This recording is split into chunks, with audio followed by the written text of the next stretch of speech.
Օգուտ չկա, իրանք ոչ մի լուծում չեն տալիս, ոչ մի լուծում։ Բա որ օգուտ չկա, ինչի համար եք օրինակ։ Հիմա էլ եկել ենք, ոնց որ ասում է, հələ հույս ունենք էլի, որ մի բանով կլսեն մեր ձայնը։ Ահա, Իվան եկել եմ։ Կամ էլ թողենք, տեսնենք ինչ անենք, չգիտեմ, մենք էլ չգիտենք, մենք էլ ենք, գիտես ոնց է, չգիտենք ինչ անենք։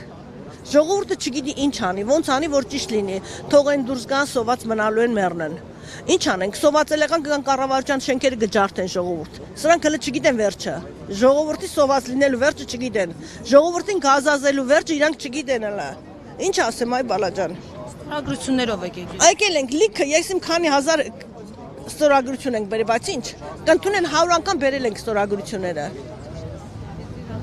Ոչ մի ընթառաջում չկա, ոչ մի բան, ոչ մի հատ հարց չկա, որ այդ մի հարցով ընթառաջեն։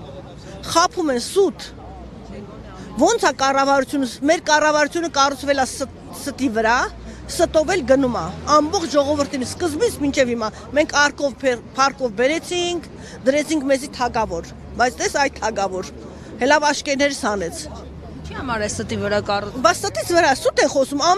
ամեն ինչ սուտ է, որ լրաբեր չես ուզում լսես, որ լրատվական միջոց չես ուզում լսես, որ չես ուզում իրանք խոսում են, իրանք ձայնը տահաճ է մինչև անգամ։ Չես ուզում լսես, որտեղ սուտ է։ Դու բոլորին էլ, ով կա այնտեղ։ Ով կա բոլորին էլ ստի վրա կառուցված երկիր է։ Ստի վրա։ Երբ ասեք ժողովուրդը Այ բալամ, ասեցին, Ավենյանն էլ էր ասում, երբ ասեք կանեմ։ Ինչ արեց։ Ինչ արեց, ասեք կանեմ։ Իրա կարգախոսը չէր։ Իրա կարգախոսն էր, արեց։ Ոչ մի բան էլ չեն անում։ Ոչ մի բան։ Էլ ինչ խոսամ։